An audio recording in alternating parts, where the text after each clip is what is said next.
잘 못하세요. 잘 해결해 주셨어야죠. 안 그렇습니까? 이재명 대통령 파기환송 시킬 때는 대통령 후보 그만두게 할 생각이었죠? 그렇지 않습니다. 파기환송 시킬 때 대법관 중에 한 명이셨죠? 그렇습니다. 그리고 아까 연구관들이 30일 전부터 검토를 한다고요? 그렇습니다. 그러면 여러분은 상고 이유서가 들어오기 전부터 연구관들은 그 상고 이유서가 들어오지도 않았는데 검토합니까? 그렇습니다. 그럴 수 있습니다. 그럴 수 있습니다가 아니라 연구관 해보셨습니까? 5년 동안 했습니다. 그러면 검사가 상고 이유서를 제출하기 전부터 본 적 있습니까? 저는 형사를 하지 않았기 때문에 그 부분을 명확하게 알지 못합니다. 여러분, 대한민국 국민 여러분, 상고 이유서가 안 들어왔는데 연구관들이 그 재판 기록을 봅니까? 거짓말을 이렇게 합니까? 이재명 대통령 후보에 대한 상고 이유서는 4월 10일 날 제출됐어요. 그러면 4월 10일 날 상고 이유서가 들어옵니다. 그럴 때 본다 그러는 것도 이상한 일인데 이재명 후보 쪽에 상고 이유서에 대한 의견서가 들어와야 되는 거 아닙니까? 그게 들어오고 보는 게 기본 아닙니까? 대법관이 한 명이 사건을 몇 개나 합니까? 1년에 4,000개 정도 한다는 거 아닙니까? 거짓말 투성이에요. 거짓말 투성이. 직접 전원합의체에서 이재명 파기환송에 손을 들은 사람 노경필 대법관 아니었습니까? 그랬죠? 노경필 대법관이 이재명 파기환송에 손을 들었죠? 언제부터 기록을 봤어요? 내가 며칠 전부터 계속 질의했기 때문에 이에 대해서는 답을 해야 돼요. 이재명 후보 측의 검사의 상고 이유서에 대한 답변 의견서는 4월 22일 날 들어갑니다. 근데 이거는 소부에 배당된 게 4월 22일이고 전원합의체 회부가 4월 20일입니다. 그리고 4월 22일에 이재명 후보의 답변이 들어갑니다. 법원행정처장님, 아니 우리 헌법재판소 사무처장님, 네. 4월 22일에 이재명 후보의 답변서가 들어갑니다. 의견서가. 그런데 4월 24일에 법원 전원합의체에서 표결을 하고 이재명 파기환송을 결정합니다. 이게 있을 수 있는 일입니까? 소부에 배당된 게 4월 22일입니다. 그날로 전원합의체로 끌어올립니다. 4월 22일에. 이재명 쪽에 의견서가 들어간 게 4월 22일입니다. 띄워줄 수 있으면 띄워보세요. 그런데 4월 24일 날 표결을 해버립니다. 지연된 정의는 정의가 아니라며. 이거 완전히 법 위반 아닙니까? 종이 기록으로 보게 되어 있어요. 전자기록으로 봤으면 노경필 법원행정처장님 로그인 기록 보여줄 수 있습니까? 로그인 기록 보여줄 수 있어요? 로그인 기록 보여줄 수 있어요?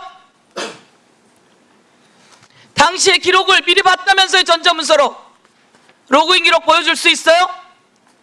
바로 지난 업무보고에서 노경필 법원행정처장은 저에게 종이 기록으로 봅니다 라고 답변했어요. 아시겠어요? 여러분은 전자문서로 보는 것은 법이 2025년 10월에 시행되는 거예요. 이렇게 이재명을 파기환송시켜놓고 이재명을 대통령으로 인정하지 않고 그리고 윤석열의 내란의 밤 여러분은 다 모여서 회의를 했고 그리고 이 법원의 재판 과정을 계엄 사령부로 넘기려고 했고 그리고 직위원을 통해서 윤석열을 풀어줬고 그리고 이재명 대통령이 되지 못하게 파기환송을 시켰는데도 이재명은 대통령이 되었고 한덕수를 시켜주려고 애를 썼고 그러나 국민의힘에서는 한덕수를 대통령 후보로 옹립하지 못했고 그 과정에서 어떤 조직적인 은폐가 있었는지 우리는 다 밝혀내야 합니다. 그 과정 속에서 이재명 대통령이 되었는데, 여러분은 김건희 무죄 주고 있고 이상민, 한덕수 15년 9년 받았는데 그거 전원합의체로 끌어올려서 또 이재명 때처럼 또 이들을 풀어줄 결심을 하고 있고, 그리고 도저히 이재명이 임명하는 대법관은 인정하지 못하겠다, 이게 조이대 생각 아닙니까? 도저히 이재명 대통령이 임명하는 대법관은 주지 못하겠다, 그리고 제청하지 않고 직무를 유기하고 이제 와서 협의도 안 하고 이름 어제 처음 내놓은 사람을 그전엔 다른 사람으로 이야기를 했겠죠.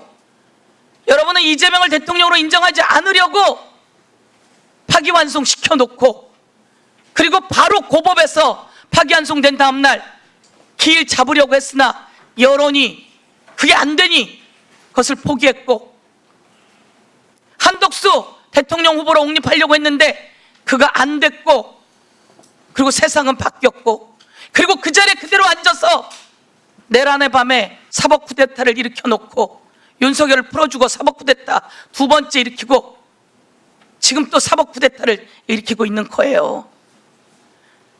이재명 파기환송, 이재명을 지키려고요? 아니에요.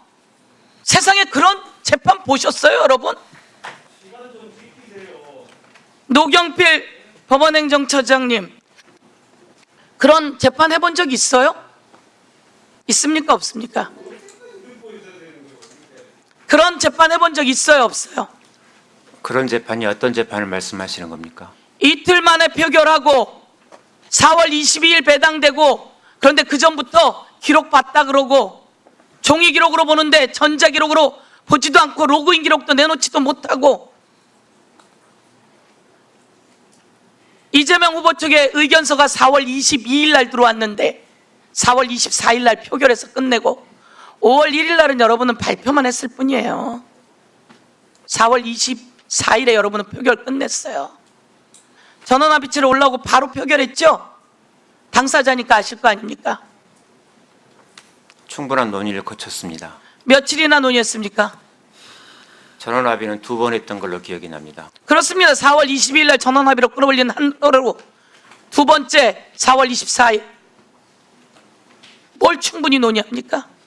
대한민국의 대통령 후보 자리인데 그게 충분한 겁니까? 그거 충분하게 논의한 겁니까? 충분하게 논의했습니다. 그게 충분한 논의입니까? 다시 이야기하세요. 충분한 논의입니다. 사안에 비해서 굉장히 부족하지는 않다고 생각합니다. 4월 22일 날 전원합의체 했는데 그럼 4월 23일에 뭘 했습니까? 뭘 했길래 충분한 논의를 합의를 했다는 겁니까? 이게 몇 페이지짜리 기록입니까? 7만 페이지라고 들었습니다. 7만 페이지라고 들었습니까? 예. 본인이 그거 담당하는 사람이면 전원합의체에서 충분히 논의하려면 그 내용 알았어야 되는 거 아닙니까? 오늘 이제 다 증언을 통해서 나오는 거예요.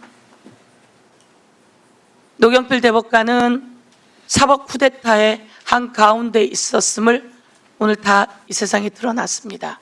그리고도 대법관을 계속 한다는 게 맞지 않습니다. 저는 사법 쿠데타 한 적 없습니다. 조희대 대법원장과 함께 사법 쿠데타를 한 겁니다. 조희대 대법원장과 함께 사법 쿠데타를 한 겁니다. 대한민국의 대법관이 그래서 되겠습니까? 예? 윤석열은 풀어주는 게 맞습니까?